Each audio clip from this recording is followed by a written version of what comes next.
If you are a quilter and you've ever made a mistake before, then there's probably something wrong with you.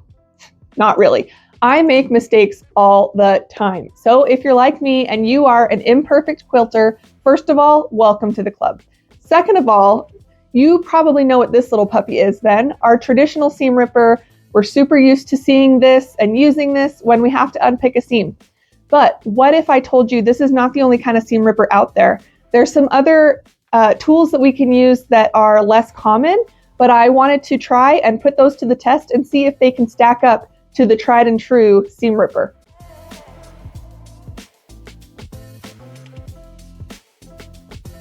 All right, let's get a good look at our 3 contenders. In this corner, we have our traditional seam ripper. It's been tried and true for quilters for generations. And in this corner, we have the blade style seam ripper. It's sleek, it's sharp, a little dangerous, kind of feels like a sports car. And then this is our wild card. This is the Twinkle Razor. This is usually used for like dermaplaning your face or shaving those little itty bitty hairs off your face. But we are going to give this a shot and see how it works as a seam ripper. And we're going to put it through 2 tests, each one of them. We're going to do a long seam test. This is about 12 inches and see how well it can rip a seam this way. And then we're going to do a test with a short piece where we unpick the stitches individually. So we'll do the long seam test first and then the individual stitch test. All right, first up we have our traditional seam ripper on the long line test. And let's be honest, if I am unpicking an entire row of stitches, I want it to go fast. This is a new blade, despite what it looks like. My dog did enjoy chewing on the rubber here, but didn't get a hold of the metal part. So let's give this a shot. So I like to stick the seam ripper in between my 2 pieces of fabric, hooking that thread. Let's see how it does. Okay, so I got a little snag there, not too bad.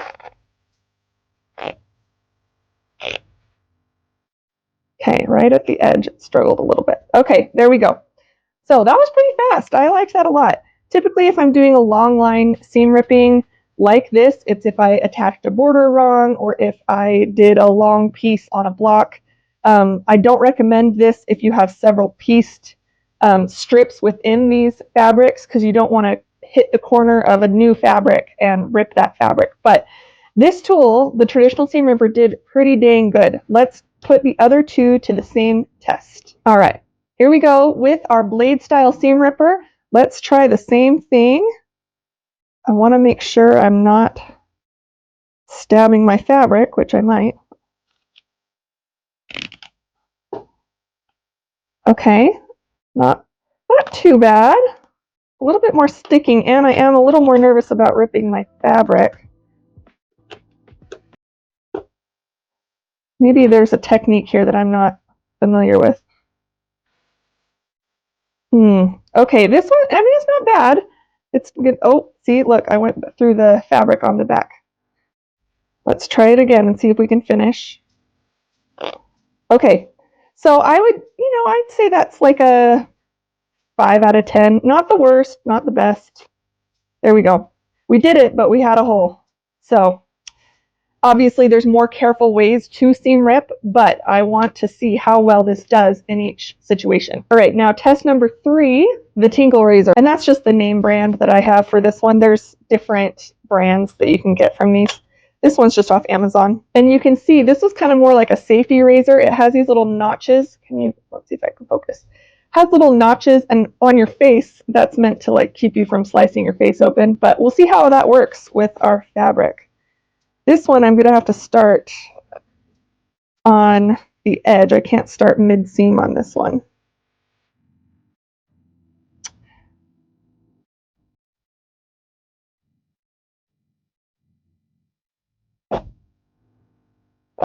All right, well, we're going to borrow the traditional one just to get something started so I can access the seam.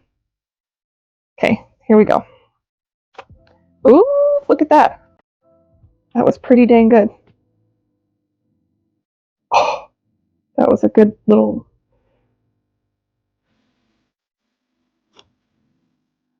Oh, wow. That was really good, you guys. So it was hard to get started, but that zoomed right through.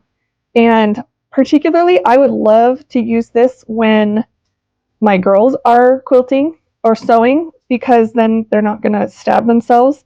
So I I really like this one. I had never tried that before. So yeah, I if I had to rank them so far on the long line test, I would say traditional first because that was tried and true. But to be fair, I am way more familiar with this and probably have a better technique.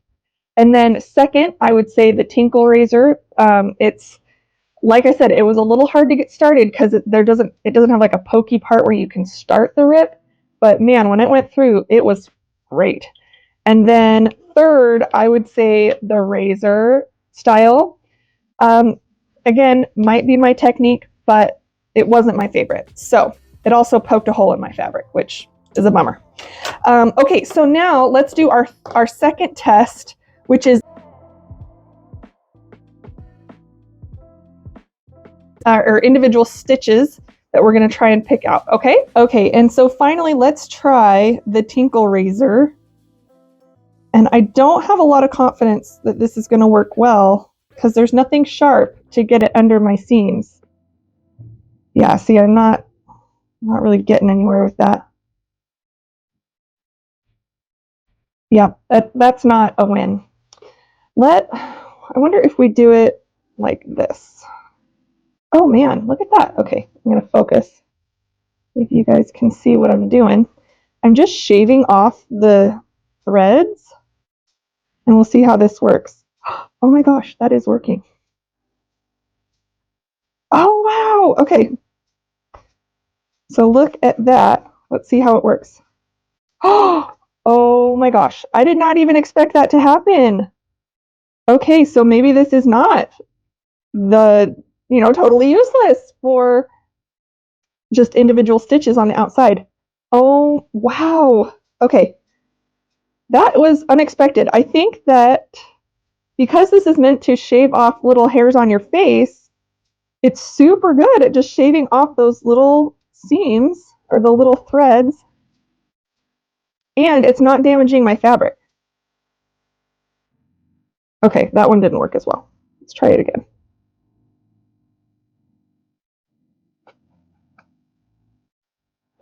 Oh my heck, I did not know that was going to happen. That was amazing. Okay, so let's go ahead and recap our whole experience here. Okay, we're back and let's do a recap.